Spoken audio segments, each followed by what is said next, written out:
नमस्कार मंडळी. तर आज आहे होळी. तर मी तुम्हाला होळी सणाची कथा सांगणार आहे. ही कथा ऐकल्यामुळे आपल्या घरामध्ये सुख शांती समृद्धी येते, तसेच आपल्या घरामधील नकारात्मकता ही दूर होत असते. त्यामुळे व्हिडिओ स्किप न करता शेवटपर्यंत जरूर बघा. चॅनलवरती नवीन असाल तर चॅनल लाईक करा आणि सबस्क्राईब देखील करा. तसेच कमेंटमध्ये ओम महालक्ष्मी नमः किंवा ओम नमो भगवते वासुदेवाय लिहायला विसरू नका, जेणेकरून आपल्याला देखील भगवान विष्णू आणि माता लक्ष्मीचा आशीर्वाद नक्कीच प्राप्त होईल. मराठी वर्षाचे सरते शेवटी फाल्गुन पौर्णिमेस साजरी होणारी होळी हुताशनी पौर्णिमा शिमगा या नावाने ओळखली जाते. अपप्रवृत्तींना नष्ट करून त्यावर विजय मिळवल्याचा उत्सव साजरा करणारा हा सण खरे तर जुने जे वाईट असेल ते सोडून नव्याचे स्वागतासाठी सिद्ध होण्याचा हा सण. सृष्टी ही या काळात बदलत असते. वृक्ष आपली जीर्ण झालेली जुनी पाने त्यागून नवी धारण करत असतात. अनेक झाडांना मोहर आलेला असतो. फाल्गुनी पौर्णिमेपासून पंचमीपर्यंतच्या 5-6 दिवसात कुठे 2 दिवस तर कुठे 5ही दिवस हा उत्सव साजरा केला जातो. जसे प्रत्येक सणाची कहाणी आहे, तसेच होळी साजरी करण्यामागे देखील एक प्राचीन इतिहास आहे. तर तो आता आपण बघूया. एक हिरण्यकशिपू नावाचा राजा होता. तो दैत्यांचा राजा होता. स्वर्गात राहणाऱ्या देवांचे दैत्य हे चुलत भाऊच होते. कधी कधी दैत्य हे इतके सामर्थ्यवान व्हायचे की ते सगळ्या देवांना स्वर्गातून पळवून लावायचे. मग सारे देव विष्णूंची प्रार्थना करायचे. विष्णू हा विश्वाचा देव होता. जेव्हा जेव्हा देव त्याची प्रार्थना करायचे तेव्हा तेव्हा विष्णू नेहमी त्यांना मदत करायचा. त्यामुळे मग दैत्यांना दूर करून देव पुन्हा स्वर्गात शांतपणे राहू शकायचे. पण आता पुन्हा हिरण्यकशिपूने साऱ्या देवांना स्वर्गाबाहेर हकलून दिले होते. तो स्वतः स्वर्गाच्या सिंहासनावर आरूढ झाला आणि त्याने पृथ्वी जिथे माणसं आणि प्राणी राहायचे, स्वर्ग जिथे देव राहायचे आणि पाताळ जिथे दैत्य राहायचे, अशा तिन्ही लोकांचा स्वामी म्हणून स्वतःला घोषित केले. राजा हिरण्यकशिपूने स्वतः असे देखील घोषित केले की मी विष्णूपेक्षाही श्रेष्ठ आहे. यापुढे कोणीही विष्णूंची पूजा करणार नाही, फक्त माझीच पूजा व्हायला पाहिजे. विष्णू नव्हे तर मीच विश्वाचा राजा आहे. हिरण्यकशिपूला एक प्रल्हाद नावाचा मुलगा होता. प्रल्हाद त्याच्या वडिलांसारखा बिलकुल नव्हता. त्याची देवावरती भक्ती होती आणि विशेष करून भगवान विष्णूंवर त्याची श्रद्धा होती. अगदी लहानपणापासूनच प्रल्हाद रोज विष्णूंची प्रार्थना करत असे. तो म्हणायचा, विष्णू हाच माझा परम मित्र आहे आणि माझं विष्णूवरच प्रेम आहे. जेव्हा हिरण्यकशिपूने ऐकलं की प्रल्हादचं विष्णूवर प्रेम आहे आणि तो रोज विष्णूंची प्रार्थना करतो, तेव्हा त्यानं प्रल्हादला 2 शिक्षकांबरोबर राहायला पाठवून दिलं. त्यानं शिक्षकांना सांगितलं, माझ्या मुलाला प्रत्येक गोष्ट शिकवा, पण देवाबद्दल शिकवू नका आणि विष्णूंबद्दल तर अजिबात काही शिकवू नका. त्याच्या कानावर विष्णूंचं नावही पडता कामा नाही. ते दोघेही शिक्षक राजकुमाराला त्यांच्या स्वतःच्या घरी घेऊन गेले आणि त्याच्या बरोबरीच्या इतर मुलांबरोबर त्याला शिकवायला सुरुवात केली. त्याला वाचायला पुस्तकं दिली आणि विष्णूंचं नावही निघणार नाही याची त्यांनी काळजी घेतली. एके दिवशी शिक्षकांना आढळून आलं की प्रल्हाद त्याची पुस्तकं वाचण्याऐवजी इतर मुलांना विष्णूबद्दल शिकवण्यात मग्न आहे. म्हणून एक शिक्षक त्याला म्हणाले, तू विष्णूबद्दल बोलता कामा नये, तुझे वडील त्यामुळे रागवतील. प्रल्हादनं उत्तर दिलं की पण मला विष्णूबद्दल बोलणं आवश्यक आहे. माझं विष्णूवर प्रेम आहे. माझे वडील जरी रागवले तरी मी विष्णूबद्दल बोलणार. विष्णू हा भगवान आहे आणि मी त्याची प्रार्थना करतो.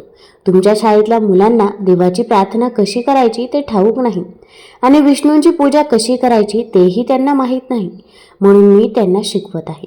शिक्षकांना धक्काच बसला आणि राजाला हे कळलं तर तो रागवेल म्हणून ते घाबरले. तसंच तो आपल्यावरही रागवेल म्हणूनही ते चिंतित पडले. म्हणून ते राजा हिरण्यकशिपूकडे गेले आणि त्यांनी राजाला स्पष्ट करून सांगितलं की त्यांनी प्रल्हादला विष्णूविषयी शिकवलेलं नाही, तर प्रल्हाद स्वतःच इतर मुलांना विष्णूंची उपासना कशी करायची ते शिकवत होता. हे ऐकल्यावर राजा हिरण्यकशिपू अतिशय संतापला. तो गरजला, प्रल्हादला इकडे माझ्यासमोर आणा, मीच त्याची विष्णू पूजा बंद करतो. तेव्हा शिक्षकांनी नगरात राजाकडे प्रल्हादला आणलं.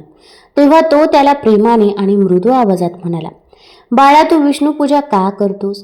मी तुला सांगितलं नाही का की मी फक्त राजाच नाही तर मी तिन्ही लोकांचा स्वामीही आहे. मी विष्णूपेक्षा श्रेष्ठ आहे. तू फक्त माझीच पूजा केली पाहिजेच, विष्णूची नव्हे. प्रल्हादनं धीटपणे उत्तर दिलं, होय, तुम्ही मला हे सारं शिकवलं होतं, पण तुम्ही सांगताय ते काही बरोबर नाही. तेव्हा राजाने विचारलं, तुझ्या म्हणण्याचा अर्थ तरी काय? ते बरोबर नाही असं तुला कसं वाटतंय? मी जे सांगतो त्याच्यावर विश्वास ठेवला पाहिजे. प्रल्हादनं विचारलं. तुम्ही विष्णूपेक्षा श्रेष्ठ नाही हे मला माहीत आहे, कारण विष्णू हा विश्वाचा स्वामी आहे. तुम्ही राजा आहात हे खरं आहे, पण विष्णूला जोपर्यंत मान्य आहे तोपर्यंतच तुम्ही राजा राहू शकाल. हिरण्यकश्यपू त्यावर फार चिडला. तो म्हणाला, असं बोलण्याची तुझी हिंमत तरी कशी झाली? ठीक आहे, माझी शक्ती तुला दाखवतो. लवकरच तुला कळेल की मीच विष्णूपेक्षा श्रेष्ठ आहे. नंतर राजाने त्याच्या सैनिकांना बोलवले आणि त्यांना प्रल्हादला मारण्याची आज्ञा केली. सैनिकांनी प्रल्हादला पकडले आणि त्यांनी असं करता क्षणीच प्रल्हादनं आपलं मन विष्णूंच्या ठाई एकवटलं. सैनिकांनी त्याला आपले भाले टोचले, पण प्रल्हादला काही वेदना जाणवलीच नाही. जणू ते भाले त्या शूर मुलाला जखमी करण्यात असमर्थ ठरले. ते पाहून हिरण्यकश्यपू फार घाबरला. तो ओरडला, मारा त्याला, मारा त्याला. तुम्ही सैनिक अगदी कुचकामी आहात. त्या मुलाला मारून टाकण्याचा उपाय शोधा. सैनिक म्हणाले, आम्ही कसं मारू शकू? आमचे भाले त्याला काही सुद्धा करू शकले नाही. तेव्हा राजा गरजला, मग हत्ती आणा, एक मधोन्मध हत्ती आणा. असा हत्ती चटकन त्याला चिरडून टाकेल. नंतर एक माजलेला हत्ती राजवाड्यातल्या पटांगणात आणला गेला. मग सैनिकांनी प्रल्हादला पकडलं आणि त्या माजलेल्या हत्तीसमोर टाकलं. पण प्रल्हादचे मन विष्णूवर केंद्रित झालं होतं आणि त्या माजलेल्या हत्तीचे पाय त्याला चिरडू शकले नाहीत. प्रल्हादचे शरीर जणू लोखंडाचं बनलं होतं. हिरण्यकश्यपू पुन्हा किंचाळला, या मुलाला मारण्यासाठी आणखी एखादा मार्ग बघा. समुद्राजवळ एक उंच कडा आहे, त्याला त्या कड्यावरून भिरकावून द्या. सैनिकांनी प्रल्हादला उचललं आणि कड्यावरून भिरकावले. पण प्रल्हाद एखादे फूल जसे गवतावर अलगद पडावे तसा अलगद पृथ्वीवर तरंगत आला. राजा संतापाने म्हणाला, मारा त्याला, मारून टाका. त्याला मारण्याचा आणखी एखादा उपाय योजा. सैनिक म्हणाले, त्याच्यावर विष प्रयोग करूया. विषापासून काही त्याचा बचाव होऊ शकणार नाही. त्यांनी प्रल्हादला विष खायला दिले, पण विषाचा सुद्धा काही परिणाम झाला नाही, कारण प्रल्हाद मनापासून सतत विष्णूंचाच धावा करत होता. हिरण्यकश्यपू ओरडला, त्याला जाळून टाका. मग सैनिकांनी प्रल्हादला मोठमोठ्या लाकडाच्या उंडक्यांना बांधून टाकले. नंतर त्याच्या भोवती त्यांनी आणखी लाकडे रचली. त्यांना वाटलं, आता मात्र याचा उपयोग होईल. या लाकडामुळे जाळ भडकेल आणि तो निसटून जाऊ शकणार नाही. पण जेव्हा ते लाकडं पेटवू लागले तेव्हा त्यांना आढळून आलं की लाकूड पेटच घेत नाहीये. हिरण्यकश्यपू म्हणाला, हे लाकूड नक्की ओलसर असलं पाहिजे. तुम्ही सारेजण मूर्ख आहात. त्याला मारण्यासाठी आणखी एखादा उपाय बघा. त्याला काही खायला देऊ नका. त्याला मरेपर्यंत उपाशी राहू दे. पण प्रल्हादला बरेच दिवस अन्न मिळालं नाही, तरी त्याचे मन विष्णूवर एकाग्र असल्याने तो धष्टपुष्ट आणि निरोगी राहिला. त्यावर मग राजा म्हणाला, त्याला विहिरीत फेका आणि बाहेर येऊ देऊ नका. म्हणून मग सैनिकांनी प्रल्हादला एका खोल विहिरीत टाकले. दिवसचे दिवस प्रल्हाद विहिरीत राहिला. आपले डोक पाण्याच्या वर ठेवून तो विष्णूच्या चिंतनात मग्न होता. तो म्हणाला, मला ठाऊक आहे की विष्णू नेहमीच माझ्याजवळ आहे आणि माझी विष्णूवरच भक्ती आहे आणि त्यामुळे प्रल्हाद काही विहिरीत मरण पावला नाही. मग राजा म्हणाला, आता मला जादूचाच वापर करायला पाहिजे. शक्य असेल तितक्या श्रेष्ठ जादूगारांना बोलवा. देशातले श्रेष्ठ जादूगार आले आणि राजाने त्यांना आपल्या जादूचा वापर करून लवकरात लवकर प्रल्हादला मारून टाकायला सांगितले. त्या सर्व जादूगारांनी खूप म्हणजे खूपच प्रयत्न केले, पण त्यांच्या जादूचा काहीच उपयोग झाला नाही. ते काही प्रल्हादला मारू शकले नाही. प्रल्हाद फक्त विष्णूबद्दलच विचार करायचा आणि बोलायचा. अर्थातच त्यामुळेच त्याचे मन शांत आणि आनंदी होते. प्रल्हाद पुन्हा म्हणाला, विष्णू नेहमी माझ्याबरोबर आहे. माझं विष्णूवरच प्रेम आहे, म्हणून काही मला अपाय करू शकत नाही.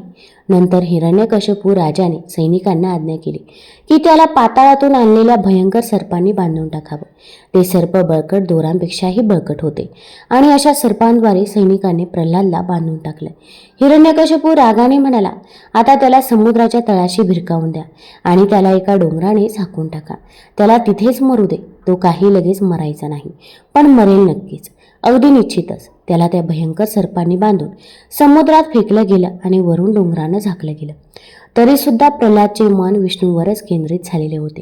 तो पुन्हा पुन्हा विष्णूंची प्रार्थना करत होता, हे विश्वदेवा, हे विष्णू, मी तुला अभिवादन करतो. अशा प्रकारे विष्णूंचा विचार करत असताना आणि विष्णूंचे ध्यान करत असताना त्याला विष्णू त्याच्याजवळ आहे असं जाणवू लागले. तो पाण्याच्या खोल तळाशी बुडत जात असताना विचार करत होता, विष्णू सर्व काळ माझ्याजवळ आहे. विष्णू माझ्याजवळ आहे, त्यामुळे भीतीचं काही कारण नाही. मला काहीही झालं तरी मला ठाऊक आहे की विष्णू सदैव माझ्याजवळच आहे. हे विश्वविधात्या विष्णू, माझा तुला नमस्कार असो. अशा प्रकारे विष्णूंचा विचार करत असताना आणि चिंतन करत असताना त्याला विष्णू त्याच्या जवळच नाही तर त्याच्या हृदयातच आहे असे जाणवू लागले. त्याला जाणवू लागले तो आणि विष्णू एक रूपच आहेत, किंवा खरं तर तो स्वतःच विष्णू आहे. तो विचार करू लागला, मी विष्णूपासून वेगळा नाही, तर मी विष्णूशी एकरूपच आहे. मीच विष्णू आहे. मी सर्वत्र आहे. सगळ्या वस्तूंमध्ये मी आहे आणि सर्व वस्तू म्हणजे मी आहे. ज्या क्षणी प्रल्हादनं असा विचार केला आणि समजून घेतलं की तो जगातल्या साऱ्या वस्तूंमध्ये सामावलेला आहे, त्या क्षणी ज्यांनी त्याला बांधून टाकलं होतं ते भयंकर दोरासारखे सर्प अचानक तुकडे होऊन बाजूला पडले. त्याचवेळी प्रल्हादच्या डोक्यावर असलेल्या पर्वताचेही दुभंगून तुकडे होऊ लागले आणि तेही बाजूला पडून वाहून गेले. मग समुद्रातलं पाणीही प्रल्हादला घेऊन वरवर येऊ लागलं. प्रल्हाद अलगदपणे लाटांवर उचलला गेला आणि सुरक्षितपणे किनाऱ्यावर पोहोचला. तिथे उभा असताना मी दैत्य आहे, मुलगा आहे, प्रल्हाद आहे असं सारं प्रल्हाद विसरून गेला. तो सर्व शक्तिमान आहे असं त्याला वाटलं. त्याला जाणवलं की विश्वातील सारी शक्ती त्याच्यामधूनच बाहेर पडत आहे. त्यामुळे निसर्गातील काही त्याला अपाय करू शकत नाही. तो स्वतःच निसर्गाचा चालक आहे. प्रल्हाद बराच वेळ किनाऱ्यावर उभा होता. तेव्हा त्याच्या मनात हे सगळे नवीन आणि वेगळेच विचार तरळू लागले. मग त्याला हळूहळू जाणीव होऊ लागली की तो एक मुलगा आहे, त्याला शरीर आहे आणि त्याचं प्रल्हाद असं नाव आहे. पण आता तो नवीनच प्रल्हाद होता, कारण त्याला उमगलं होतं की भगवान विष्णू त्याच्या हृदयात आणि जगात सर्वत्र त्याच्या भोवती आहे. प्रत्येक गोष्ट त्याला विष्णू समानच दिसू लागली होती. राजा हिरण्यकश्यपला लवकरच ही बातमी कळाली की प्रल्हाद मरण पावलेला नाही आणि तो समुद्र किनाऱ्यावरती उभा आहे. राजा स्वतःशीच विचार करू लागला, आता मी काय करावं? हा मुलगा म्हणजे मला मोठा धोकाच आहे. त्याची विष्णूवर श्रद्धा आहे आणि विष्णू तर हा माझा शत्रू आहे. ज्या अर्थी मी या मुलाला मारून टाकू शकलो नाही, त्या अर्थी मला जपून राहिलं पाहिजे. मला त्याच्याशी प्रेमानं बोललं पाहिजे आणि त्याला विष्णूंची भक्ती करण्यापासून परावृत्त केलं पाहिजे. म्हणून मग हिरण्यकश्यपने प्रल्हादला बोलवलं आणि तो म्हणाला, बाळा माझं ऐक, मी दैत्यांचा राजा आहे आणि तू माझा मुलगा आहेस. जेव्हा तू मोठा होशील तेव्हा तू दैत्यांचा राजा होशील. म्हणून आता तू माझ्या विष्णूचा त्याग कर आणि राजा कसं व्हायचं ते शिक. मी विष्णूपेक्षा श्रेष्ठ आहे हे मी तुला आधीच सांगितलं आहे. तू विष्णूची नव्हे तर माझीच पूजा केली पाहिजेस. प्रल्हादनं त्यावर उत्तर दिलं, तुम्ही विष्णूपेक्षा श्रेष्ठ नाही. विष्णूपेक्षा खरं तर कोणीच श्रेष्ठ नाही. राजा म्हणाला, तू अजून लहान आहेस. या सारे गोष्टी कळायला तू फारच लहान आहेस. चंद्रासाठी रडणारं तू एक छोटं मुलंच आहेस. प्रल्हाद म्हणाला, मी चंद्रासाठी रडत नाहीये, कारण मला माहीत आहे की विष्णूंचं माझ्यावर प्रेम आहे आणि मला हे सुद्धा माहीत आहे की विष्णूला जोपर्यंत मान्य आहे तोपर्यंतच तुम्ही राजा राहाल. राजाला फार राग आला, पण यावेळी त्यानं त्याचा राग दाखवला नाही. तो म्हणाला, तू अगदीच बाळ आहेस, जा आणि खेळ, तुझ्या पाठशाळेत जा. असे म्हणून हिरण्यकश्यपने पूर्वीप्रमाणेच प्रल्हादला त्याच्या 2 शिक्षकांकडे परत पाठवलं आणि त्याने शिक्षकांनाही सांगितलं, माझ्या मुलाला राजाची कर्तव्य शिकवा. पण प्रल्हादला राजाची कर्तव्य शिकायची नव्हते. तो त्याचा वेळ इतर मुलांना विष्णूची भक्ती आणि श्रद्धा याबद्दल शिकवण्यात घालवत असे. त्यामुळे दोन्ही शिक्षक घाईने पुन्हा हिरण्यकश्यपकडे परत आले आणि प्रल्हाद काय करत आहे हे त्याला सांगू लागले. यावेळी राजा पूर्वीपेक्षाही जास्त रागावला. तो संतापाने वेडापिसा झाला. तो गरजला, प्रल्हादला माझ्याकडे घेऊन या. म्हणून मग प्रल्हादला त्याच्या वडिलांकडे परत पाठवण्यात आलं. राजा अतिशय चिडला आहे हे त्यानं बघितलं. राजा म्हणाला, तुला विष्णूंची पूजा करायला मी शाळेत परत पाठवलं नव्हतं. आता माझं एक, तू विष्णूंची पूजा करणं थांबवलंच पाहिजे. समजलं का? तू विष्णूंची पूजा करणं थांबवतो असं मला वचन दे. जर तू मला तसं वचन दिलं नाहीस तर मी तुला आत्ता आणि इथेच ठार मारेन. तू काय करायचं ते ठरव. प्रल्हादने शांतपणे उत्तर दिलं, विष्णू हा विश्वाचा ईश्वर आहे. तो सगळीकडे आहे, सगळ्या वस्तूंमध्ये आहे.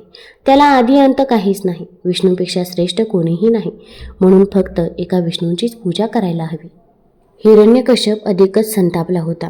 आता भक्त प्रल्हादला मारण्याचे सर्व प्रयत्न अयशस्वी झाले होते. मग एके दिवशी हिरण्यकश्यप आपल्या मुलाला कसे मारावे जेणेकरून त्याचा मृत्यू निश्चित होईल या चिंतेत बुडाला. मग त्याची बहीण होलिका त्याच्याकडे आली आणि म्हणाली, भाऊ, इतक्या महान आणि शक्तिशाली राजाला मी इतके काळजीत पडलेले पाहू शकत नाही. मी तुला सर्व चिंतांपासून मुक्त करण्याचा प्रस्ताव घेऊन आले आहे.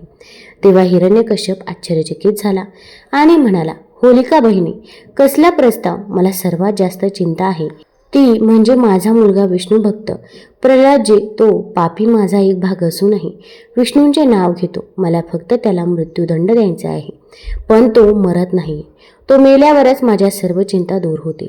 मग होलिका हसून म्हणाली, हो भाऊ, माझ्याकडे एक योजना आहे ज्याद्वारे तू प्रल्हादला मारू शकतोस. भाऊ, तुला आधीच माहीत आहे की मला भगवान ब्रह्मदेवाकडून एक वरदान मिळाले आहे.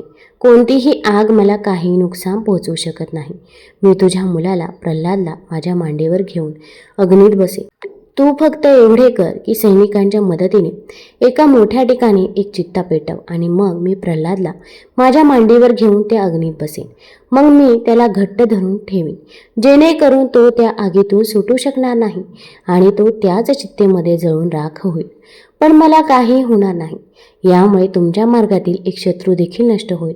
मग आनंदाने हिरण्यकश्यप राक्षस म्हणाला, खूप छान बहिणी होलिका, तू खूप चांगली बहीण आहेस. तू ही योजना लवकर पूर्ण कर. मी आता सैनिकांना प्रल्हादसाठी एक मोठी चित्ता तयार करण्याचा आदेश देतो. मित्रांनो, यानंतर हिरण्यकश्यपने आपल्या सैनिकांना आदेश दिला आणि काही वेळातच रिकाम्या जागेत लाकडाचे आणि गवताचे मोठे लागणे गोळा झाले आणि त्याच्या मध्यभागी होलिका प्रल्हादला मांडीवर घेऊन बसली. त्यानंतर हिरण्यकश्यपच्या आज्ञेनुसार चित्तेला आग लावण्यात आली. आग पेटताच प्रल्हाद नेहमीप्रमाणे नारायण नारायण नाव जपू लागला.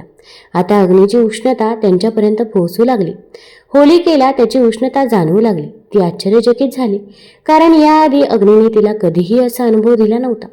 आता अग्नी होलिकापर्यंत पोहोचले होते.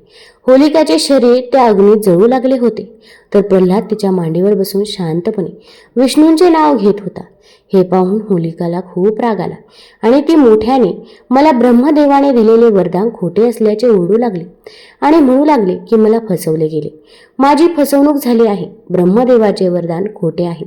मला वाचवा, कोणीतरी मला वाचवा. मग होलिकाचे शब्द ऐकून भगवान ब्रह्मा प्रकट झाले आणि म्हणाले, हे होलिका, कदाचित तुम्ही विसरत आहात की हे वरदान देताना मी तुम्हाला सांगितले होते की हे तेव्हाच प्रभावी होईल जेव्हा तुम्ही ते स्वतःचे रक्षण करणे किंवा इतरांच्या कल्याणासाठी वापराल.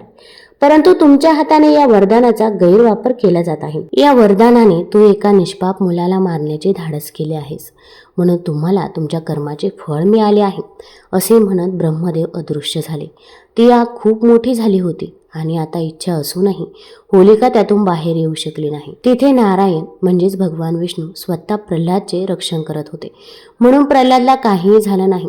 बाहेर उभे असलेले सर्व सैनिक आणि हिरण्यकश्यप होलिकेचा आवाज ऐकत होते, पण होलिकेला कोणीही वाचवू शकले नाही. काही वेळातच होलिकाचे शरीर त्या जागेत जळून राख झाले, तर भक्त प्रल्हाद सुखरूप बाहेर आला. तेव्हापासून तो दिवस होलिका दहन म्हणून साजरा केला जातो. आणि मित्रांनो, दुसऱ्या दिवशी रंगाची पंचमी असते. या घटनेच्या स्मरणार्थ दरवर्षी फाल्गुन पौर्णिमेला होलिका दहन केले जाते. हे वाईटावर चांगल्याच्या विजयाचे प्रतीक आहे. दुसऱ्या दिवशी रंगांची होळी साजरी केली जाते, जी प्रेम, सौहार्द आणि बंधुत्वाचा संदेश देते. हा सण आपल्याला शिकवतो की सत्य आणि भक्तीचा नेहमीच विजय होतो.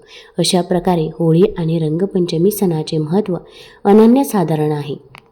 आता हिरण्यकश्यपची कथा इथे संपली नव्हती. त्यानंतर हिरण्यकश्यप आणखीनच संतापला. राजा ओरडला, दृष्टा, विष्णू सगळीकडे सगळ्या वस्तूंमध्ये आहे असं तू कसं म्हणू शकतोस? किती मूर्खपणा! तू तिथला खांब बघ. तुला असं म्हणायचंय का की विष्णू आता त्या खांबात लपलेला आहेस? तर प्रल्हाद म्हणाला, हो हो बाळा, तू किती वेड्यासारखा बोलतोयस. प्रल्हाद शांतपणे म्हणाला, होय, खरंच विष्णू खरोखरच त्या खांबाच्या आत आहे. राजा म्हणाला, तुला खरंच असं वाटतं? ठीक आहे, मीच तुला दाखवतो. जर तो तिथे असेल तर त्यालाच तुला वाचवू दे, आणि जर तो तिथं नसेल तर मीच तुला या तलवारीने आता मारेन. राजा झटकन खांबाकडे गेला आणि तलवारीने सपकन खांबावर एक वार केला. त्याच क्षणी एक गडगडाट ऐकू आला. तो खांब तडकला आणि त्याच्या आतून विष्णू प्रकट झाला. विष्णू त्याच्या सर्वात जास्त भीतीदायक रूपात होता. अर्धा सिंह अर्धा माणूस, ज्याला नरसिंह असं म्हणतात. राजाच्या पाठीमागे उभे असलेले दैत्य भीतीने धूम पळून गेले, पण राजाने मात्र नरसिंहावर हल्ला केला. दोघांचेही बराच वेळ अटीतटीचे युद्ध झाले. शेवटी नरसिंहाने हिरण्यकशिपूवर मात केली आणि त्याला मारले. नंतर स्वर्गातून देव खाली आले आणि त्यांनी विष्णूची स्तुती गायली. प्रल्हादने त्यांच्या चरणावर वाकून नमस्कार केला आणि विष्णूंची भक्तिपर आणि श्रद्धापर सुंदर स्तोत्रे गाऊन स्तुती केली. विष्णू म्हणाला, तू माझा आवडता भक्त आहेस, तुला काय हवं ते तू माग. पण प्रल्हादचे हृदय भगवंत प्रेमानेच भरलेले होते आणि विष्णूला इतक्या जवळ पाहून तो आनंदित झाला होता. तो काही बोलूच शकला नाही. विष्णू पुन्हा म्हणाला, प्रल्हादा, काही माझ्याकडे माग. प्रल्हादने उत्तर दिलं, देवा, तुझे दर्शन झाले, आणखी दुसरं मला काय हवं? मला तुझ्याकडून पृथ्वीवरचे किंवा स्वर्गातले कुठलेही वर नकोत. विष्णूनं पुन्हा प्रेमाने विचारलं, पण माझ्याकडे काहीतरी माग. प्रल्हाद म्हणाला, देवा, तुझ्याबद्दल मनात नेहमी प्रेम राहावं, एवढंच काय, ते मी मागतो. या जगातले अज्ञानी लोक विविध वस्तूंवर प्रेम करताना मी पाहिले आहे. त्यांचं त्यांच्या चीजवस्तूंवर जसं प्रेम असतं, त्यांच्या मुलांवर जसं प्रेम असतं, त्यांचं स्वतःवर जसं प्रेम असतं, इतर सगळ्या गोष्टींबद्दल त्यांना जसं जीवापाड प्रेम वाटतं, तसं त्यांचं तुझ्यावर प्रेम नसतं. माझं फक्त तुझ्यावर निरपेक्ष असं प्रेम राहू दे. प्रल्हादच्या उत्तराने विष्णू संतुष्ट झाले. त्यानं प्रेमानं प्रल्हादकडे पाहिले. ते म्हणाले, प्रल्हादा, खरंच ज्याचं माझ्यावर प्रेम आहे ते दुसरं काहीच मागत नाही. म्हणून माझ्या आशीर्वादाने या जीवनात शेवटपर्यंत तू या जगातली सर्व सुखे उपभोगशील. माझ्यावर मन एकाग्र करून तू धार्मिक कृत्ये पार पडशील. जेव्हा तू मरण पावशील तेव्हा तू माझ्याकडे येशील. प्रल्हादला असा आशीर्वाद देऊन विष्णू अंतर्धान पावला. नंतर ब्रह्मादी देवाने प्रल्हादला दैत्यांचा राजा म्हणून अभिषेक केला. तुम्हाला जर ही कथा आवडली असेल तर चॅनल लाईक करा, सबस्क्राईब करा आणि आपल्या मित्रपरिवारासोबत जरूर शेअर करा. धन्यवाद.